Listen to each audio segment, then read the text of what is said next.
CoverGirl is supposed to be a very beautiful former high fashion model, right? So can anyone explain this? That's a woman?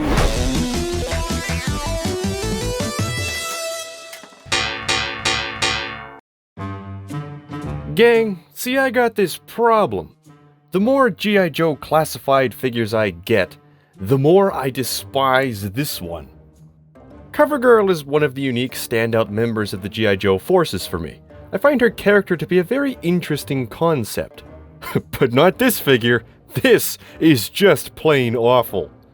From the loose knees to the gibbly hip joints to the dicky bicep swivel that pops out if you sneeze too hard, and then of course, this. What the hell is even that?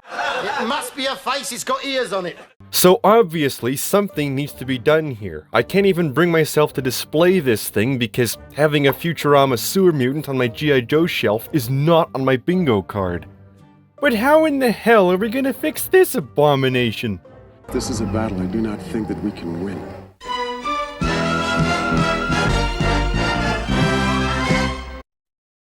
Alrighty, let's look over this thing and nitpick the cheese out of it to see what we can and can't fix. For her body, the sculpt is actually reasonably good, but the execution, not so much. In the good department, I'm referring more to the fabric folds and fine details like straps and patterns that suggest different materials. Her jacket even has a leather-esque texture, which is pretty neat. However, they definitely could have gone way further. There are tons of buttons, buckles, straps, and textures that just fade into the figure because they're the same color as the surrounding plastic. It just makes this thing feel cheap and somewhat lazy. Another issue of mine is how her tablet sits in its pouch facing screen out. Yeah, okay, Hasbro. Not only have you never interacted with sharp objects or firearms in your life, but apparently you don't know what the most fragile part of a tablet is. One slip of a wrench or one good sudden jolt getting in or out of the Wolverine and that screen is a goner. But I guess that last one's not an issue here because there is no Wolverine. And lastly, of course, that face. I have a solution, but it's only temporary. Well, at least we stopped it from scaring the children for the time being. Short story long, the grand plan is this. Take this 50th Avenue meth addict and try to make it a little less awful. Let's start by looking for any head other than this. I got a recommendation from a friendly feller at a collector expo once that some folks take the head from Marvel Legends Black Widow figures and use it as a replacement for CoverGirl. So, I bought a Black Widow figure. But when I got the head on CoverGirl... I don't like it. Yeah, I don't know, Chief. Now we've got CoverGirl but played by Scarlett Johansson. Not really what I was aiming for, but I'm not sure what else I expected, having bought a Black Widow figure. So that solution is out. In spite of this tragedy, one fateful day we paid a visit to Toys R Us, laughing at their prices being higher than Jeffrey the Giraffe's nuts, and stumbled upon this. This Marvel Legends 3-pack contained a Sharon Carter figure. Who? Yeah, I got no clue who that is or why. I mean, obviously she's from Captain America because I can read the title on the box. But I don't really follow nor collect Marvel comics. They're neat, just not really my thing. So, this means nothing to me. Nevertheless, when I saw this figure, I couldn't help but think, That's the one. yes sir, that is our CoverGirl head. Now can you guess what the price was for this set here at Fleece R Us? It's high. Let's get going. It's very high. Luckily, we had a coupon that knocked like $30 off, so that was nice. Plus, I can also use this feller's head to make a Knuckles O'Brien figure from the Champion Pub pinball machine, and I guess we can also have a grouchy one-eyed stalker played by Samuel L. Jackson. I suppose the accessories will also go good with other figures. So this actually is a good investment, he says, gaslighting himself.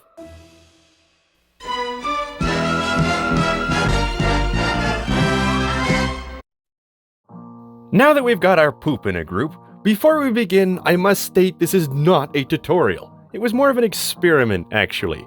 So follow this as a guide at your own discretion, because I am but a man with a dream of having a cover girl figure without a punchable face.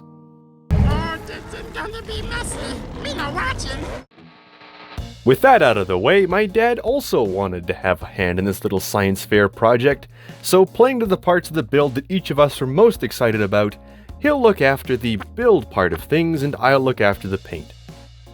I actually had this figure sitting on my desk for a while with the new Sharon Carter head on it, but it really isn't compatible without modding, unfortunately. What I also noticed was the jacket collar would also likely interfere with movement of the new head. Now, you usually won't hear me say things like this, but since this figure is so unbelievably bad, the best part is the windowless box. The art on said box gave me an interesting idea. Wouldn't it be kind of fun to make a fluffy fur collar like this?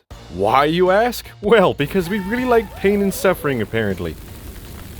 To do this, the existing collar was slowly ground down with a Dremel, being extra careful not to accidentally file away any important details around it.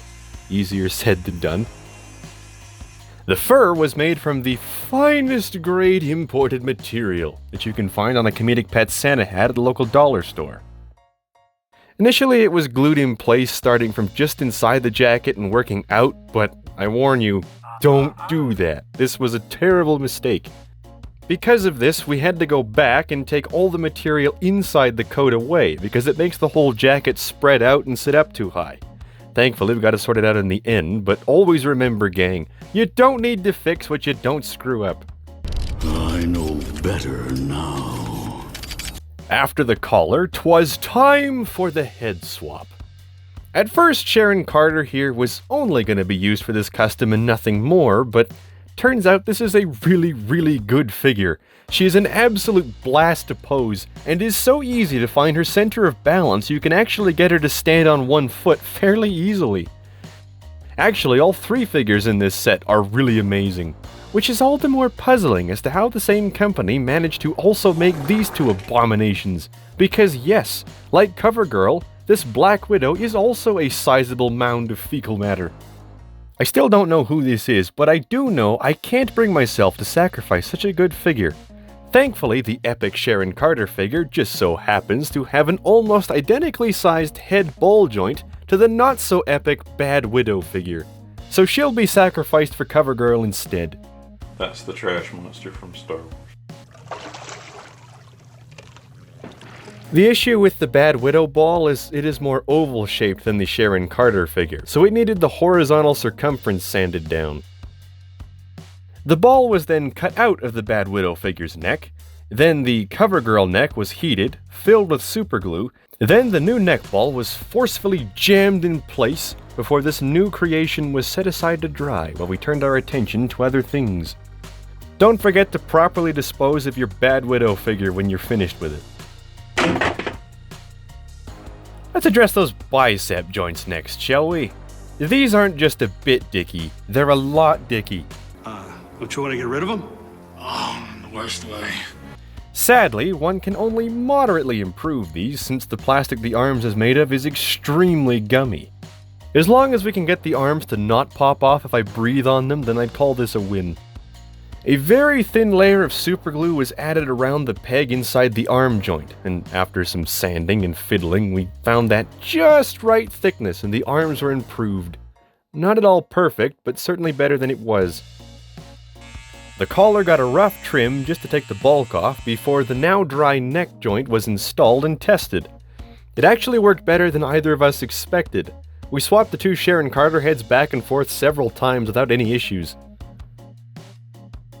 Moving swiftly onwards, let's take care of wobbly knees. Some thin white glue can be dropped into the loose knee joints to help stiffen them up a bit. It won't immobilize the joint since it won't bond with the plastic. We use Scenic Cement from Woodland Scenics for this because that's what we happen to have on hand. Not sure if this is a long-term fix, but it did work well for now at least. The next step in the build was the final trim of the collar, which taught me a very valuable lesson. I am not qualified to be a barber. It took me a comically long amount of time to get this to look symmetrical, but we got there in the end.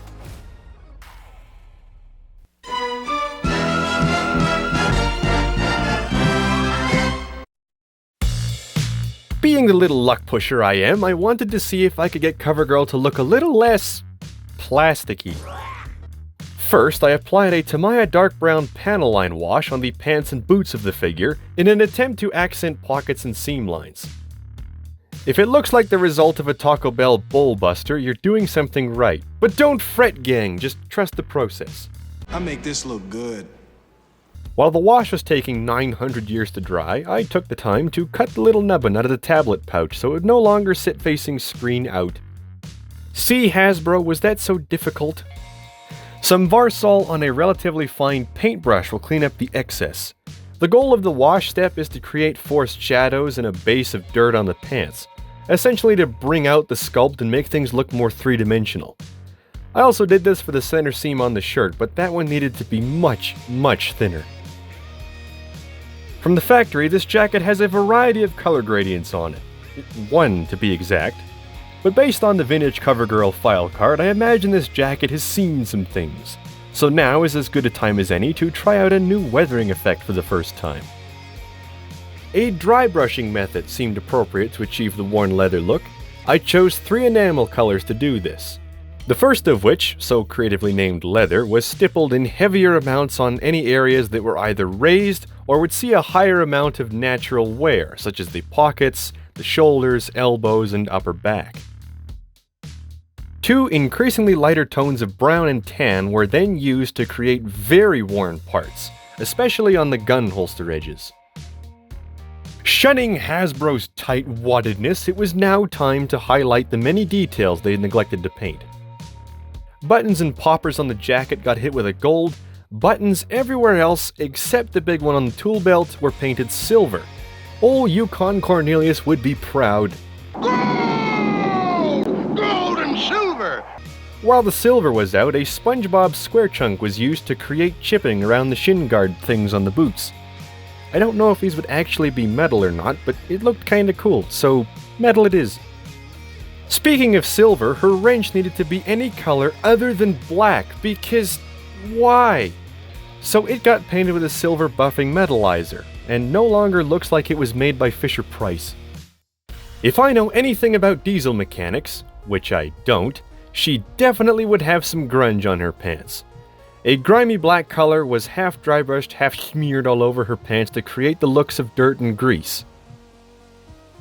Oil stains were also added on her shirt and splattered on the pants for maximum grunge. The final step was to give her a dull coat with the airbrush to seal all that hard work in. Ugh, what's that still doing here? Go join Saul and Bad Widow where you belong. And there it is, gang. One improved CoverGirl.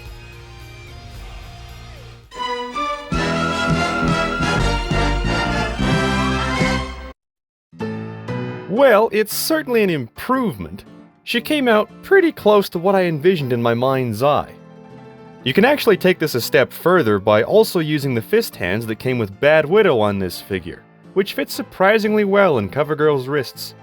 You will have to paint them, which means they will be prone to chipping, especially on the hinge. I am happy with the end result, but even though this came out looking good, I did learn some things along the way. That being, enamels were not the best choice for paint. You see, gang, what I didn't know at the time was the soft, gummy Hasbro plastic absorbs the solvents in the enamel paint, so it will never fully dry and will just be tacky for all eternity. The dull coat step does eliminate the tackiness, however, durable is not the right adjective for this paint job.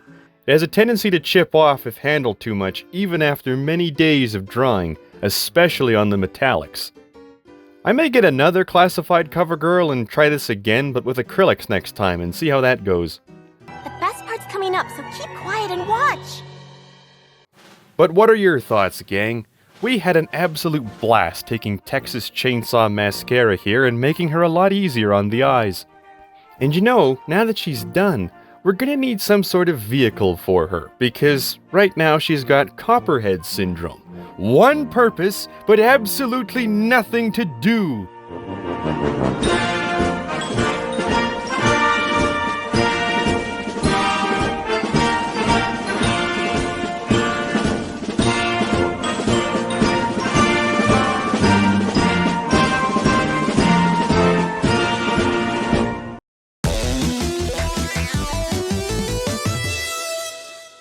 get nothing.